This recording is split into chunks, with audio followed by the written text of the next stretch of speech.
Republican and Democratic presidents alike, from Harry Truman to George Bush, stood for freedom and stood for certain propositions that would make America strong and healthy and grow the middle class and shrink poverty and stand against communism.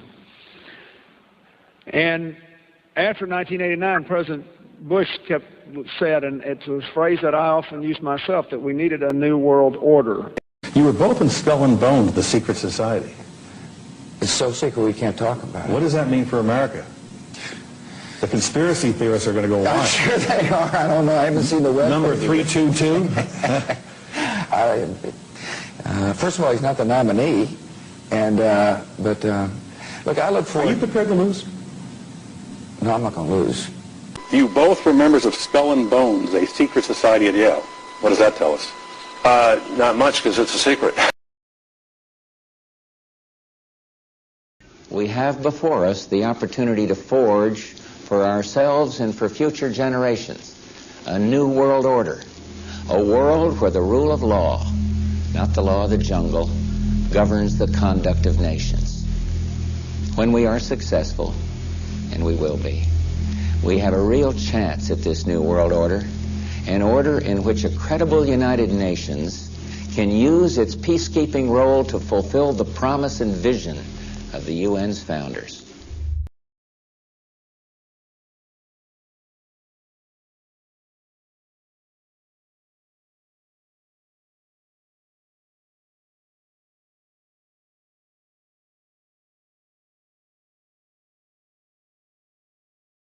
There's a chart I saw recently that I can't get out of my head. A Harvard business professor and economist asked more than 5,000 Americans how they thought wealth was distributed in the United States. This is what they said they thought it was. Dividing the country into 5 rough groups of the top, bottom, and middle 3 20% groups, they asked people how they thought the wealth in this country was divided. Then he asked them what they thought was the ideal distribution, and 92%, that's at least 9 out of 10 of them, said it should be more like this. In other words, more equitable than they think it is. Now that fact is telling, admittedly, the notion that most Americans know that the system is already skewed unfairly. But what's most interesting to me is the reality compared to our perception. The ideal is as far removed from our perception of reality as the actual distribution is from what we think exists in this country. So ignore the ideal for a moment. Here's what we think it is again. And here is the actual distribution. Shockingly skewed. Not only do the bottom 20% and the next 20%, the bottom 40% of Americans barely have any of the wealth. I mean, it's hard to even see them on the chart. But the top 1% has more of the country's wealth than 9 out of 10 Americans believe the entire top 20% should have. Mind-blowing. But let's look at it another way, because I find this chart kind of difficult to wrap my head around. Instead, let's reduce the 311 million Americans to just a representative 100 people. Make it simple. Here they are. Teachers, coaches, firefighters, construction workers, engineers, doctors, lawyers, some investment bankers, a CEO, maybe a celebrity or two. Now let's line them up according to their wealth. Poorest people on the left, wealthiest on the right, just a steady row of folks based on their net worth. We'll color code them like we did before based on which 20% quintile they fall into. Now let's reduce the total wealth of the United States, which was roughly $54 trillion in 2009, to this symbolic pile of cash. And let's distribute it among our 100 Americans. Well, here's socialism, all the wealth of the country distributed equally. We all know that won't work. We need to encourage people to work and work hard to achieve that good old American dream and keep our country moving forward. So, here's that ideal we asked everyone about. Something like this curve. This isn't too bad. We've got some incentive, as the wealthiest folks are now about 10 to 20 times better off than the poorest Americans. But hey, even the poor folks aren't actually poor, since the poverty line has stayed almost entirely off the chart. We have a super healthy middle class with a smooth transition into wealth. And yes, Republicans and Democrats alike chose this curve. 9 out of 10 people, 92%, said this was a nice, ideal distribution of America's wealth. But let's move on. This is what people think America's wealth distribution actually looks like. Not as equitable, clearly, but for me, even this still looks pretty great.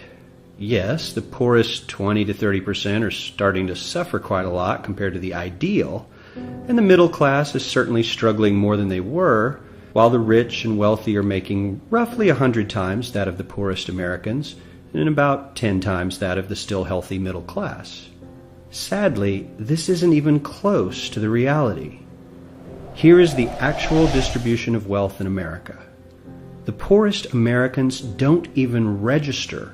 They're down to pocket change, and the middle class is barely distinguishable from the poor. In fact, even the rich between the top 10 and 20 percentile are worse off. Only the top 10% are better off. And how much better off? So much better off that the top 2 to 5% are actually off the chart at this scale. And the top 1%, this guy, well, his stack of money stretches 10 times higher than we can show. Here's his stack of cash, restacked, all by itself. This is the top 1% we've been hearing so much about. So much green in his pockets that I have to give him a whole new column of his own because he won't fit on my chart. 1% of America has 40% of all the nation's wealth. The bottom 80%, 8 out of every 10 people, or 80 out of these 100, only has 7% between them. And this has only gotten worse in the last 20 to 30 years. While the richest 1% take home almost a quarter of the national income today, in 1976 they took home only 9%, meaning their share of income has nearly tripled in the last 30 years. The top 1% own half the country's stocks, bonds, and mutual funds. The bottom 50% of Americans own only 0.5% of these investments, which means they aren't investing. They're just scraping by. I'm sure many of these wealthy people have worked very hard for their money. But do you really believe that the CEO is working 380 times harder than his average employee? Not his lowest paid employee, not the janitor, but the average earner in his company. The average worker needs to work more than a month to earn what the CEO makes in 1 hour. We certainly don't have to go all the way to socialism to find something that is fair for hardworking Americans. We don't even have to achieve what most of us consider might be ideal. All we need to do is wake up and realize that the reality in this country is not at all what we think it is.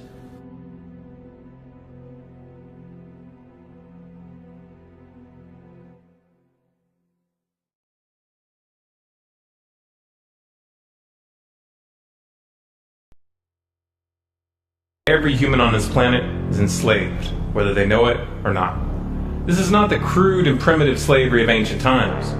It does not rely on whips and shackles to keep the oppressed in their place. These tools have been rendered obsolete by much more sophisticated methods. That most of the enslaved are unaware of their condition and would in fact argue fiercely that they are free is a testament to the effectiveness of these invisible chains. You've heard the expression, money makes the world go round. There's truth in that. Money is the prime motive for human labor in modern civilization. If you want food, shelter, and clothing, you must have money. And unless you're part of that tiny minority that has more money than they could ever spend in their lifetime, then you must work, beg, or steal for that money. That's why you get up in the morning and go to work, even if you hate your job. And that's why the specter of unemployment is more terrifying for most people than the prospect of spending 50 years of their life performing menial tasks within the confines of a fluorescent-lit cubicle. Of course, in Western countries, some are fortunate enough to have pulled away from the brink and do not live in fear that their basic needs will be met, at least for now. And yet they keep spinning the hamster wheel. Why is that? Could it be because money and the bling that it buys have become symbols of status and prestige? Money offers an illusory form of social validation, but even those who are not caught up in distinguishing themselves by how much they accumulate still must acknowledge the social stigma that comes with poverty. The combination of these primal motivators, the need for food, shelter, clothing, and social validation, is a very powerful force. It's enough to drive humans to engage in all forms of activity, even to the point of harming themselves or others in the process. The accumulation of money is therefore an accumulation of social and psychological power, and those who control the creation of money control this power at its source. So who controls the creation of money? Well, in the case of the US dollar, it's not the government. This shouldn't be an earth-shattering revelation. The fact that the Federal Reserve is a private institution owned by a cartel of the world's most powerful banks is quickly becoming common knowledge. Even the mainstream media doesn't deny it at this point. However, the full extent of what this means is only clear when you understand how the banking system really works. And unfortunately, this isn't something we're taught in school. Once you have it explained to you in simple terms, you'll understand why. Every dollar in circulation is loaned into existence by a bank. The process begins with the Federal Reserve when they loan out money to the US government and to other entities. You've probably heard this talked about before, especially in regards to the interest rate on those loans, which the Federal Reserve raises and lowers depending on economic conditions. But what's never talked about in the mainstream is the fact that the Fed isn't actually loaning out money that they have. They are merely typing those dollars into existence on a computer. You may be inclined to believe that this money is based on some physical backing like gold, but you would be mistaken. The Federal Reserve hasn't owned any gold since the 1930s. The Federal Reserve does not own any gold at all. We have not owned gold since 1934. So we have not engaged in any gold swaps. When the Federal Reserve loans money to the US government gives the Federal Reserve government bonds in exchange. These bonds are simply written promises to pay back the money that was loaned to them with interest through taxation. So to be clear here, the government is taking out a loan from a bank that is creating that money out of thin air, and they're expecting you, the taxpayer, to cover that loan. The absurdity of this arrangement is even more obvious when you realize that up until 1913, the US government created its own money and had no need for a bank to play the part of a middleman. That new money loaned out by the Federal Reserve enters circulation through the banks, accumulates in the banks, and in the end the banks end up holding all the cards. Not necessarily for the reasons you may imagine. Contrary to popular belief, the majority of money in circulation isn't actually created by the Federal Reserve, but rather by the ordinary banks that businesses and individuals use for their checking, savings, and mortgages. How is this possible? Well, like the Federal Reserve, ordinary banks are allowed to loan out money that they don't have. There are, of course, restrictions. Banks are only allowed to loan out 10 times the amount of money that they actually have. So if Wells Fargo has $1,000, they can loan you $10,000, and they expect you to pay back that $10,000 plus interest. This is called fractional reserve banking. 75% of all money in circulation is created in this manner. Now, as bad as this may seem, this is really only the tip of the iceberg. Most banks structure payment plans so that for many years, you're paying almost nothing but interest, and only start paying down the principal gradually. The result of this strategy is that in most cases, you pay far more in interest when you purchase a house than the house itself is worth. So here's the real question. If all money is created through loans, where does the money come from to pay for the interest? Let's say we reset the system to zero, loan $1,000 into existence, and charge 7% interest. We now have a total of $1,000 in the system, but we owe $1,000 plus interest, and that's more. The interest ensures that there's always more debt than money in circulation, because the money to pay the interest doesn't exist. Never has, never will. This would be obvious if there was only one loan being issued to one person in this manner, but when performed on a global scale, the reality is hidden and is transformed into a game of musical chairs where the person ending up without a seat faces bankruptcy and financial ruin. Because every dollar in existence is tied to a debt, this creates an unseen force that draws those dollars back to the banks, kind of like gravity attracts a physical object to Earth. The catch here is that it's the labor of the people that moves that money. Every hour that you work to pay back a loan or to keep the government from throwing you in jail over income taxes is an hour worked for the banks. The total receipts from personal income taxes just barely covers the interest on the national debt. And even the principal for that debt all ends up back in the hands of the banks. And remember, that bank created that money out of nothing.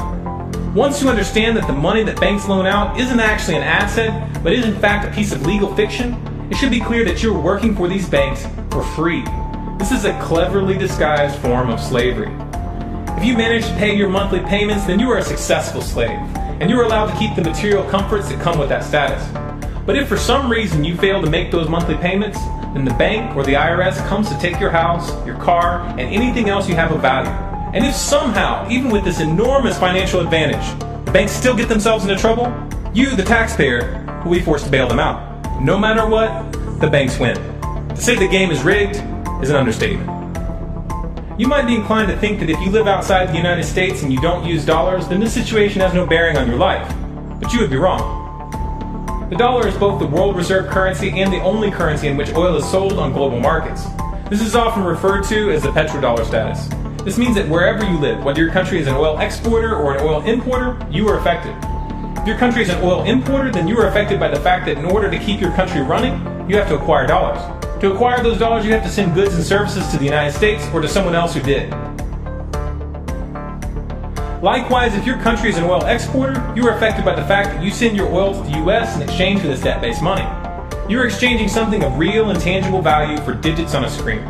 And if for some reason the leadership of your country grows tired of this arrangement and tries to pull off the dollar, you'll quickly find the United States military at your doorstep ready to open up a can of democracy on you. Iraq learned this the hard way when they switched their oil sales to euros in 2000, and Libya when they tried to organize a gold-based currency for Africa. Debt-based money is a masterpiece of social engineering, the ultimate tool of the ruling elite. Yet in reality, the whole thing is nothing more than a construct of belief. Our chains are the chains of the mind, and the path to freedom must also begin in the mind. If we want a better future for our children and grandchildren, then we must work right now to reach a critical mass of awakening. Why did the United States attack Libya, Iraq, Afghanistan, and Yemen? Why are U.S. operatives helping to destabilize Syria? And why is the United States government so intent on taking down Iran, in spite of the fact that Iran has not attacked any country since 1798? And what's next? What are we headed for? When you look at the current trajectory that we're on, it doesn't make any sense at all if you evaluate it based on what we're taught in school. And it doesn't make any sense if you base your worldview on the propaganda that the mainstream media tries to pass off as news. But it makes perfect sense once you know the real motives of the powers that be. In order to understand those motives, we first have to take a look at history. In 1945, the Bretton Woods Agreement established the dollar as the world reserve currency, which meant that international commodities were priced in dollars. The agreement, which gave the United States a distinct financial advantage, was made under the condition that those dollars would remain redeemable for gold at a consistent rate of $35 per ounce. The United States promised not to print very much money, but this was on the honor system, because the Federal Reserve refused to allow any audits or supervision of its printing presses. In the years leading up to 1970, expenditures in the Vietnam War made it clear to many countries that the U.S. was printing far more money than it had in gold. And in response, they began to ask for their gold back. This, of course, set off a rapid decline in the value of the dollar. The situation climaxed in 1971 when France attempted to withdraw its gold and Nixon refused. On August 15th, he made the following announcement. I have directed the Secretary of the Treasury to take the action necessary to defend the dollar against the speculators. I have directed Secretary Connally to suspend temporarily the convertibility of the dollar into gold or other reserve assets, except in amounts and conditions determined to be in the interest of monetary stability and in the best interest of the United States. This was obviously not a temporary suspension, as he claimed, but rather a permanent default. And for the rest of the world who had entrusted the United States with their gold, it was outright theft. In 1973, President Nixon asked King Faisal of Saudi Arabia to accept only U.S. dollars as payment for oil and to invest any excess profits in U.S. Treasury bonds, notes, and bills.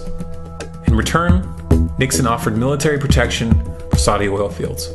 The same offer was extended to each of the world's key oil-producing countries, and by 1975, every member of OPEC had agreed to only sell their oil in U.S. dollars.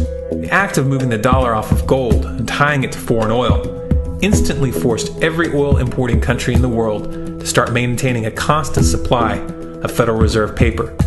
And in order to get that paper, they would have to send real physical goods to America. This was the birth of the petrodollar. Paper went out, everything America needed came in, and the United States got very, very rich as a result. It was the largest financial con in recorded history.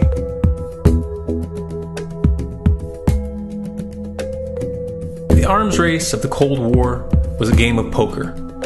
Military expenditures were the chips, and the U.S. had an endless supply of chips. With the petrodollar under its belt, it was able to raise the stakes higher and higher, outspending every other country on the planet, until eventually U.S. military expenditures surpassed that of all other nations in the world combined.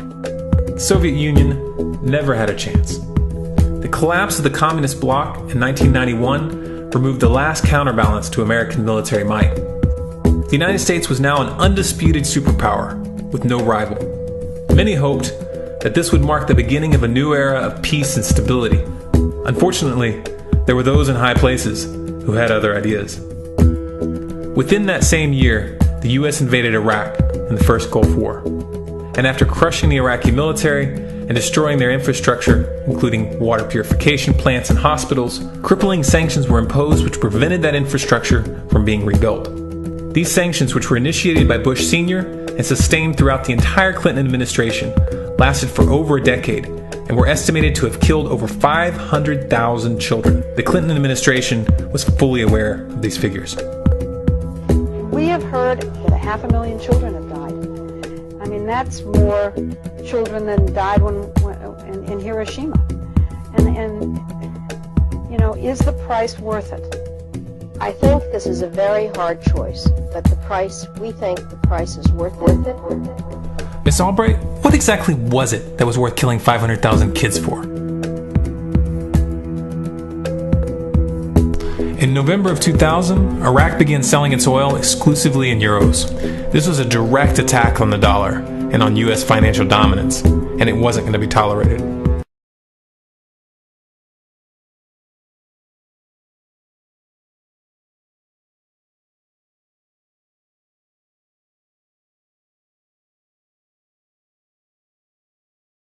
In response, the U.S. government, with the assistance of the mainstream media, began to build up a massive propaganda campaign claiming that Iraq had weapons of mass destruction and was planning to use them. In 2003, the U.S. invaded, and once they had control of the country, oil sales were immediately switched back to dollars. This is particularly notable due to the fact that switching back to the dollar meant a 15 to 20% loss in revenue due to the euro's higher value. It doesn't make any sense at all unless you take the petrodollar into account.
To preserve our independence, we must not let our rulers load us with perpetual debt. We must make our choice between economy and liberty or profusion and servitude. Wow. I place economy among the first and most important of Republican virtues, and public debt is the greatest of the dangers to be feared. It is incumbent on every generation to pay its own debts as it goes. We must have a central bank to secure this country's finances. If the American people ever allow private banks to control the issue of their money, first by inflation and then by deflation, the banks and corporations that will grow up around them will deprive the people of their property until their children will wake up homeless on the very continent their fathers conquered. For we are opposed around the world by a monolithic and ruthless conspiracy that relies primarily on covert means for expanding its sphere of influence What's happening? Where am I? I believe perhaps you understand now, pal, but you are afraid. JFK, Hartman, what does this have to do with my house and my dog? Oh, okay, that's enough. I want to go home now. This is the last president to stand up to the Fed. You must see. On June 4, 1963, President Kennedy signed Executive Order 11110. This executive order empowered the U.S. Treasury to issue real money without the Fed.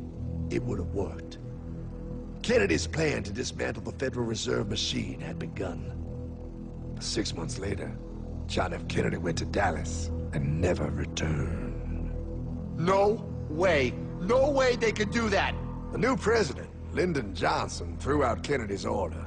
And since JFK, no president has dared confront the secret powers behind the Federal Reserve. They consolidate bigger and bigger banks, print more and more money, accountable to no one, decimating our nation's wealth for the benefit of a few. Why? Why do this?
But anyway, I've had people calling me saying they go out to their mailbox and they find a little red dot or a little blue dot on their mailbox, and they wonder what the little red dot and blue dot is.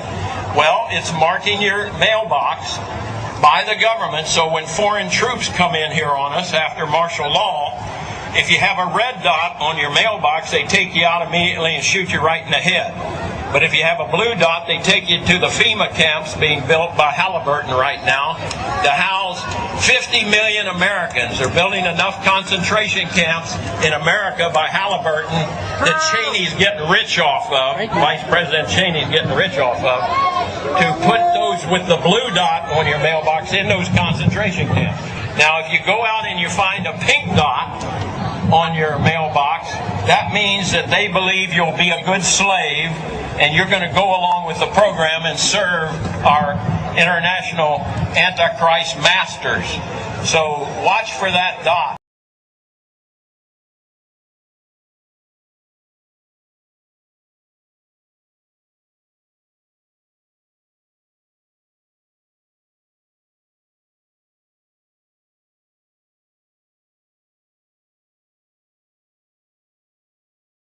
Have you heard that the Department of Homeland Security has purchased 1.6 billion rounds of ammunition last year? I mean, that's going to cost millions and millions of dollars. Correct me if I'm wrong, but isn't this country broke? I mean, you turn on the TV, you hear how we're laying off air traffic controllers, how people are going to die because of it. I mean, Harrison Ford is in a tizzy, and we're spending this much money on bullets? Do you know that 1.6 billion rounds of ammunition is enough to fight a 20-year war and still have bullets left over? My question is, who is the Department of Homeland Security planning to shoot? Do you realize that over the past couple of months, our government has tried to pass bills through Congress allowing them to arrest American citizens without due process, allowing them to kill American citizens without due process? An ad hoc legal approach for fighting terrorism.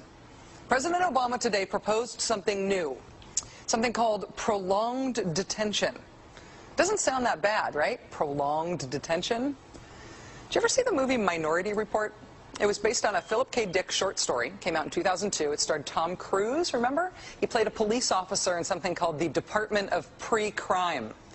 Pre-crime is where people are arrested and incarcerated to prevent crimes that they have not yet committed.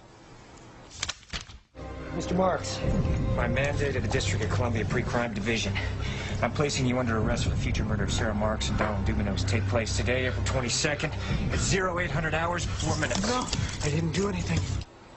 You didn't do anything, but you're gonna. Future murder. Creepy, right? Putting somebody in jail not for what they've done, but for what you're very sure they're going to do? There may be a number of people who cannot be prosecuted for past crimes. In some cases because evidence may be tainted, but who nonetheless pose a threat to the security of the United States. We're not prosecuting them for past crimes, but we need to keep them in prison because of our expectation of their future crimes. Al-Qaeda terrorists and their affiliates are at war with the United States, and those that we capture, like other prisoners of war, must be prevented from attacking us again. Prevented. We will incarcerate people preventively. Preventive incarceration. Indefinite detention without trial. That's what this is. That's what President Obama proposed today, if you strip away the euphemisms. One civil liberties advocate told the New York Times today, quote, "We've known this was on the horizon for many years, but we were able to hold it off with George Bush.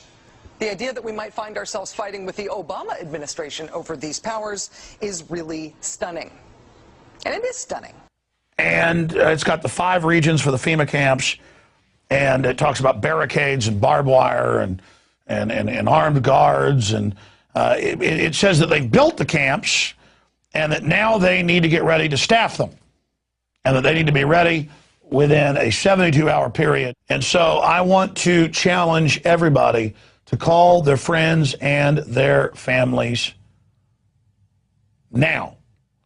And realize that the new economy is to put tens of millions of people, we already have the biggest prison population in the world, in this archipelago, this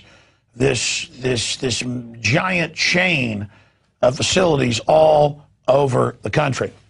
The following video details the contents of a Department of Defense document entitled Internment and Resettlement Operations, also known as FM 3-39.40. The document is 325 pages long and it is signed by Joyce E. Morrow, Administrative Assistant to the Secretary of the Army. It was created in 2010, however, it's just been recently leaked to the public via the internet and can now be downloaded from multiple sources. In the description below, you'll find a download link for the document. I strongly encourage you to download it yourself and to verify everything that's being said here. The document outlines military procedures for internment and resettlement of civilians, and it describes the layout and the administration of these internment camps. It clearly states on page 38 that it applies within U.S. territory, and it specifically addresses the detainment of U.S. citizens, as is indicated by the identification procedures for new prisoners on page 146, which states that social security numbers are to be recorded alongside their photograph and fingerprints. Included in the list of organizations which may be involved in these internment operations are the Department of Homeland Security, FEMA, the Department of Defense, and the United Nations. On page 56, the document outlines the responsibilities of psychological operations officers within the camps, among which it states that a PSYOP officer develops and executes indoctrination programs to reduce or remove antagonistic attitudes and identifies political activists. On page 281, the document goes into more detail regarding the role of psychological operations within the camps, specifically in regards to pacifying the population and ensuring cooperation. On page 238, it gives the conditions for the use of deadly force in such camps. Among the justifications for lethal force, it includes to terminate an active escape attempt. That point right there should make it clear that these camps are not benevolent disaster relief type facilities. On page 244, the document calls for the use of snipers during riots to, quote, scan a crowd and identify agitators and riot leaders for apprehension and fire lethal rounds if warranted. On page 260, it shows the basic layout for a facility focusing on detainment. It is depicted with interrogation areas, tribunal areas, and mortuaries. Each detainment facility is designed to hold 4,000 prisoners, and they are depicted with multiple levels of barbed wire separating compartments within the facilities, with a double barbed wire fence enclosing them, and watched over by 24 guard towers. On page 261, the document depicts the layout for what they call civilian resettlement facilities, which are designed to house 8,000 people. Though it uses the word resettlement, the plans show multiple levels of barbed wire dividing the sections of the facility, with double barbed wire fencing on the outside, as well as 16 guard towers. On page 262, the layout for facilities designed for what they call non-compliant prisoners is shown. These camps are designed to hold up to 300 prisoners, they have 3 interrogation centers, and are guarded by 13 guard towers. Now, if there's any question whether these plans are active or just theoretical, this should be settled by the fact that the U.S. Army has been running ads for job positions in these camps since 2009, and apparently, they're still hiring. Once again, if you look in the description, you'll find all the links you need to verify this information. It's important to note here that this document was created in 2010, which was under the Obama administration, and it predates the NDAA of 2012, which authorized military detainment of U.S. citizens. This clearly shows a long-term agenda at work.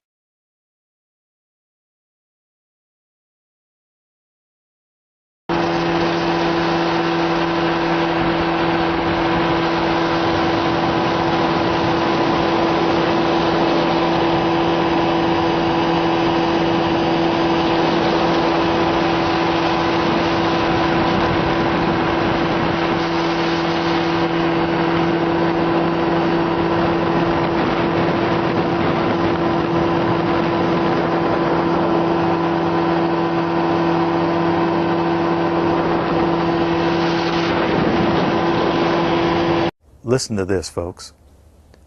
I was pulled to the side road, which was a new cut gravel dirt road in front of a business, a builder supply business. And the right side of the road was filled with, which I thought was portable toilets. I never looked at them that close. Same in color, maybe black, but which was an odd color. And I asked him about the field of black boxes. What were they? Because I'd never seen anything like that. And his statement was that if he told me, I would be one of few people in Madison, Georgia that knew about them. And he says they're disposable coffins, I believe he told me. And he says there's 100, at that time he said there was 125,000 there. And the brother of the man that owns this field, that the government is leasing this field from to store these disposable coffins, this brother was given 3 years to set up temporary morgues around the country.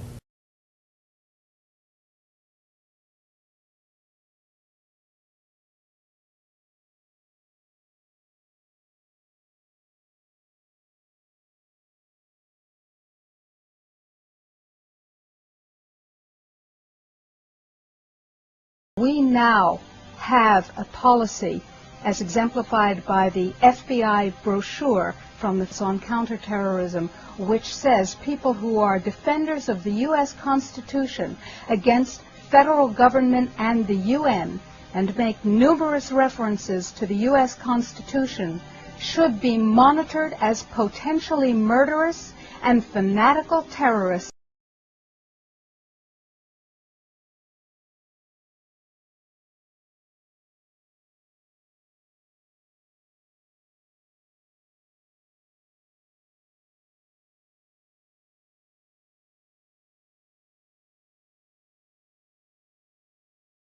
Department of Justice memo, which tells local police what should you be looking out for in kind of everyday terrorism prevention and terrorism watch activities. And one of the things that is considered a potential terrorist risk is individuals who harbor doubts about the official story regarding 9/11. The memo adds 9/11 official story skeptics to the growing list of targets.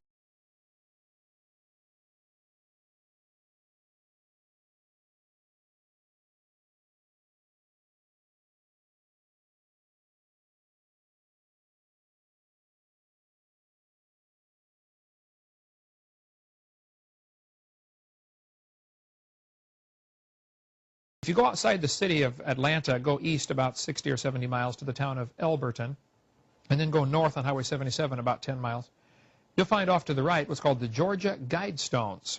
It looks kind of like Stonehenge, these big, huge granite rocks set up there. This was done by a guy, we have a pseudonym, came in, paid cash, had this company set these things up in 1980. He called himself R.C. Christian, but that's not his real name. It says right on the stones, a pseudonym, false name. On these Georgia Guidestones, it gives the 10 Commandments for the New World Order. 10 Commandments for the New World Order. The first commandment was to maintain humanity under 500 million. I went there and looked at those things and said, now, hold on a minute.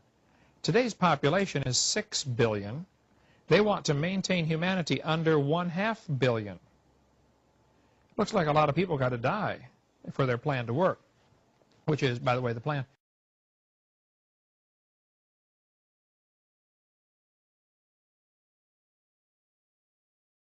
Jacques Cousteau said we'd have to eliminate 350,000 people a day. 1/3 of a million people a day would have to be eliminated to save Mother Earth. Bill Clinton said we need to reduce the population of the Earth to 1 billion. There are a lot of folks who would like to reduce the population of the Earth. The Bible command is quite the opposite.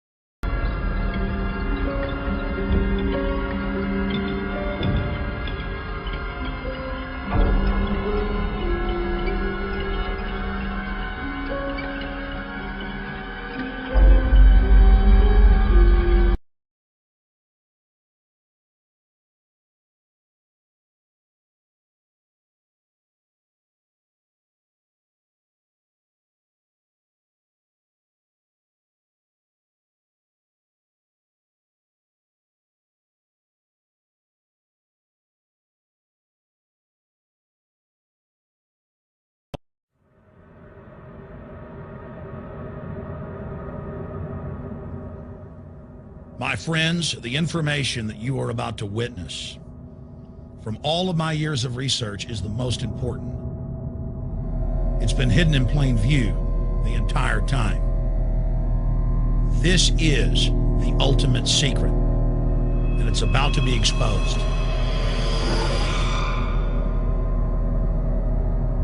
I have hundreds of government documents, textbooks, white papers, where for over 80 years, the elite of the Western world have talked about adulterating food and water to sicken and sterilize the population for the purpose of eugenics. It's all covered in the book, Eco-Science, written by the White House science czar, John P. Holdren, where they talk about a planetary police state to carry out the forced sterilization. They also talk about covert systems in the water and food to sterilize the population. Now, this was written decades ago, before he was White House science czar. Now, suddenly, the stuff in this book is all over the news. They're selling it to the public as if it's a good thing. You see here before you what an average person would buy when they went shopping at the store. Not everything here is bad for you, but much of it has compounds and artificial chemicals that have been added that are extremely toxic and bad for your health. And they have known this the entire time, and they have approved them for use. Let's start with aspartame.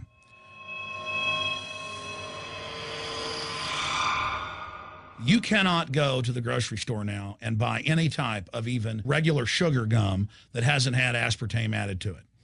In the 1970s, Searle tried to get it approved, and they couldn't. It took them 3 separate times because in their own studies with monkeys, large portions of them that were fed it died and contracted cancer. Now we have mainstream news articles, and the EU has done a major study finding lower birth weights, early birth, and yes, miscarriages from women that drink aspartame-laden soft drinks like Coke Zero. What is aspartame? It is the fecal matter of the E. coli bacteria. They took it and genetically engineered it. They can feed it toxic waste, and then it defecates aspartame. And it has so many bad health effects, it's just unspeakable.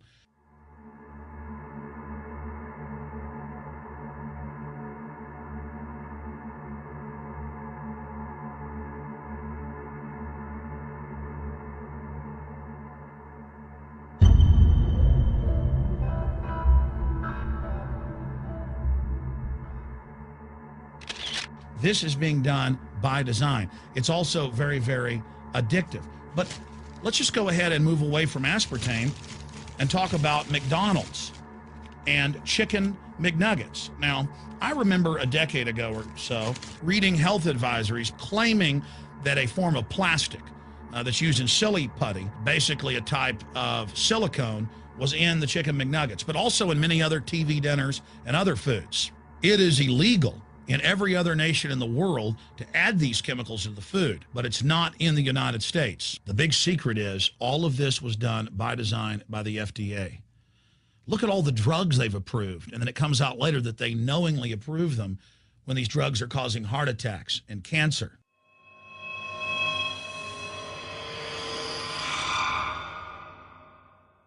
In the Nuremberg trials, it came out that the Nazis were adding sodium fluoride to the water supply in the labor camps and death camps to make the population more docile and controllable. There had been hundreds of university studies before Hitler even came to power. This is a form of forced medication. They admit that 1 part per million of sodium fluoride more than doubles the chance of bone cancer in boys and men. As the public became educated in the last few decades, the government and industry's response was to not just put it in water, but to start adding it to thousands of products like children's water that's mixed with their formula or with their cereal. They started adding as much as 900 parts per million in things like powdered eggs. It causes reductions in IQ. It increases sterility or lack of fertility, and it's being added to so many of the daily staples that we consume. We'll get back to food additives in a moment. But first, I wanted to look at genetically modified organisms.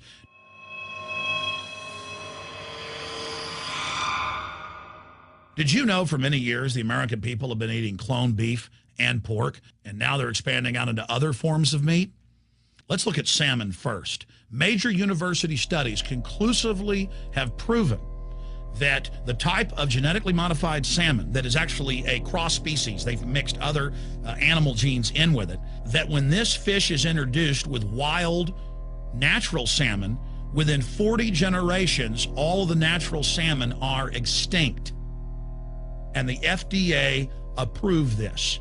And they're going to allow it to be released into the wild. That isn't even a salmon. It is a cross-species chimera. It is a mixture like something out of the island of Dr. Moreau, something out of a nightmare.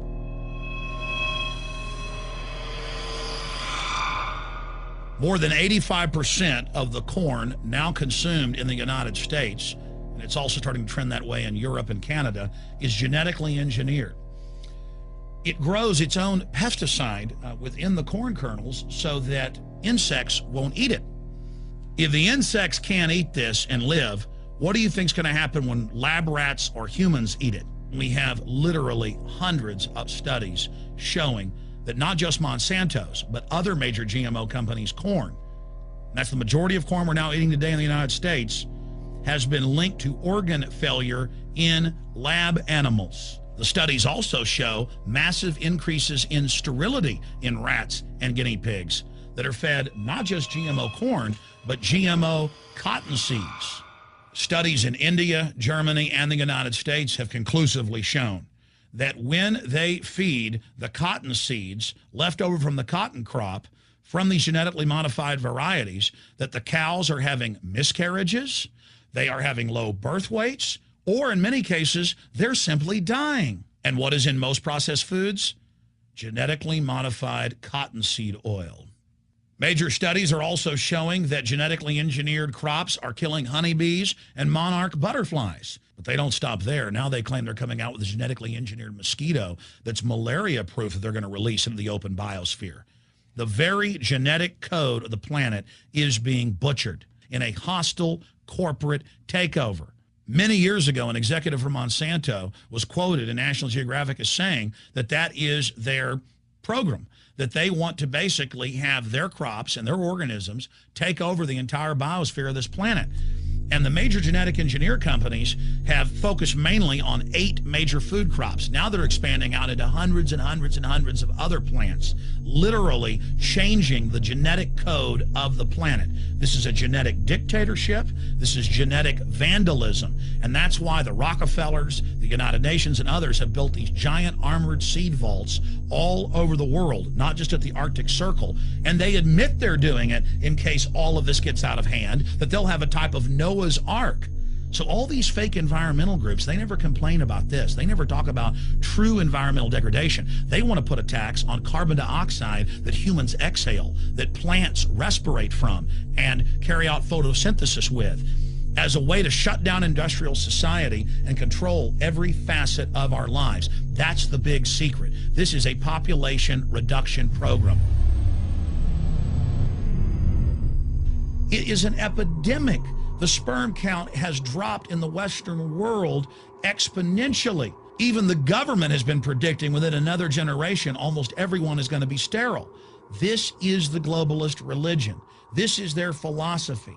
They want the planet for themselves. The UN has said that their stated plan is an 80% population reduction. You've heard Ted Turner call us useless eaters and feeders and say that 80% of us need to be killed. You've heard Prince Philip say he wants to come back as a virus to kill the majority of the world population. Dr. Eric Pianka, Peter Singer, it's all over the news where they tell us that we should only have one child because more than one is bad for the environment, and that the recession is good for lowering our carbon footprint. This is the big secret. We live in a scientific dictatorship, and the United States and England are the epicenter of this, and it's expanding worldwide. Remember all the secret testing, all the secret sterilization that went on in the United States and Europe. Remember what Hitler did. He learned all of that from the eugenicist and the Rockefeller family in the United States. This is a culture of death being pushed on you and your family. And even if you think the world is overpopulated, you need to understand that you're being targeted by this as well. Targeted by design. Recombinant bovine growth hormone in your milk, making 8-year-old girls go into puberty when they should be going into puberty at 12 or 13. Silicone in chicken McNuggets and hundreds of other processed foods. Aspartame, that is the feces of genetically engineered bacteria that has incredible health problems that have been proven. Think for yourself. It goes on and on. ABC News, this goes back 4 years ago.